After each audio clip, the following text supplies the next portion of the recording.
बिस्मिल्लाहिर्रहमानिर्रहीम। एक जज ने अपना वाक़या सुनाया। मैं एक जगह सेशन जज लगा हुआ था। एक केस आया। एक मुलज़म मेरे सामने पेश किया गया जिस पर कत्ल का इल्ज़ाम था। सारे सबूत उसके ख़िलाफ़ थे, मगर वो था बहुत मासूम शक्ल और रोता चीखता भी था कि मैंने कत्ल नहीं किया। उसकी मासूमियत से पता चलता था कि उसने कत्ल नहीं किया, लेकिन सबूत ये बताते थे कि उसने कत्ल किया है।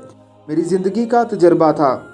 मेरे तजर्बात और उसकी मासूमियत ये बताती थी कि उसने कत्ल नहीं किया। इसलिए मेरी कोशिश ये शुरू होगी कि उसको बचा लूँ। इसी कोशिश में तकरीबन 3 महीने मैंने उसके फ़ैसले को लंबा किया, लेकिन मेरी कोशिश नाकाम रही। मैं सारा दिन उसके बारे में सोचता रहता।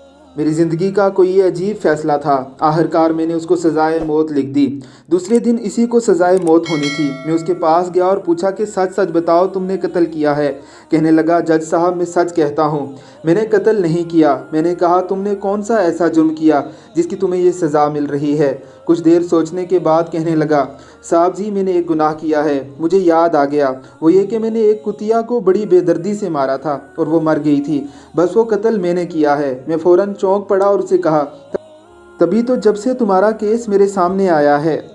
आज 3 महीने हो गए हैं। रोज़ाना जब मैं घर जाता हूँ तो एक कुतिया मेरे दरवाजे पर बैठी होती है, च्यों च्यों करती है और अपनी ज़बान में मुझसे इंसाफ का कहती है। जज साहब ने बताया कि दूसरे दिन उस शख्स को फांसी हो गई। मुझे जो सबक मिला वो ये था कि अल्लाह की मखलूक पर जुल्म करने वालों को अल्लाह ज़रूर सज़ा देता है। इसके घर में देर है अंधेर नहीं। हमारी नज़र में जो मखलूक हकीर और नजस है, वो बनाने वाले को बहुत प्यारी हो सकती है। अल्लाह रब्बुल इज़्ज़त की ज़ात हमें जुल्म व ज़्यादती से महफूज रखे। आमीन सुम आमीन।